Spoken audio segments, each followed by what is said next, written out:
ঢাকা বিশ্ববিদ্যালয়ের উপাচার্য অধ্যাপক মাকসুদ কামাল পদত্যাগ করেছেন।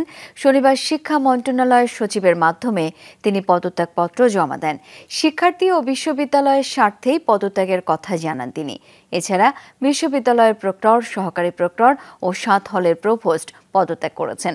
তারা জানান, প্রেক্ষাপট পরিবর্তন হয়েছে, কোনো চাপ না থাকলেও শিক্ষার স্বাভাবিক পরিবেশের স্বার্থে সরে দাঁড়িয়েছেন। সিলন ফ্যামিলি ব্লেন্ডের কড়ালিকার আর সতেজ স্বাদের পারফেক্ট ব্লেন্ডে স্বপ্নেরা মিলুক টানা। ১ মাসের বেশি সময় ধরে চলে শিক্ষার্থীদের আন্দোলন।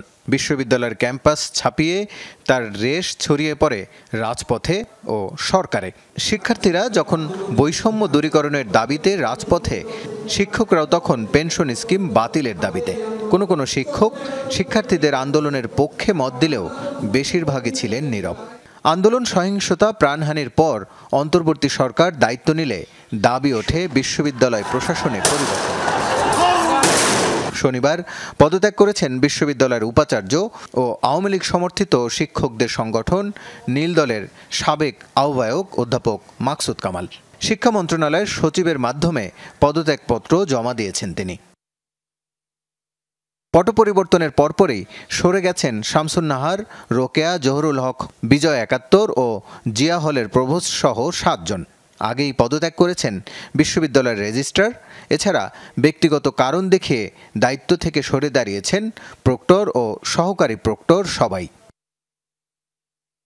পরিবর্তিত সিচুয়েশনে দায়িত্ব পালন করা সম্ভব হচ্ছে না, এই জন্য আমরা মূলত পদত্যাগ করেছি। সবাই মিলেই করেছি। মনে করেছি যে নতুন সিচুয়েশন, নতুন ভাবে ছাত্রদের জন্য আমরা এই আন্দোলনের সময় আমাদের জায়গা থেকে সর্বোচ্চ করার চেষ্টা করেছি।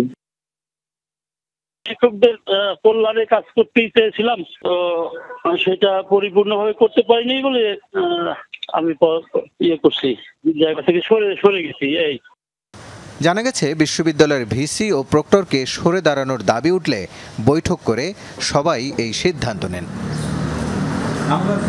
রাসেল আহমেদ, যমুনা নিউজ, ঢাকা।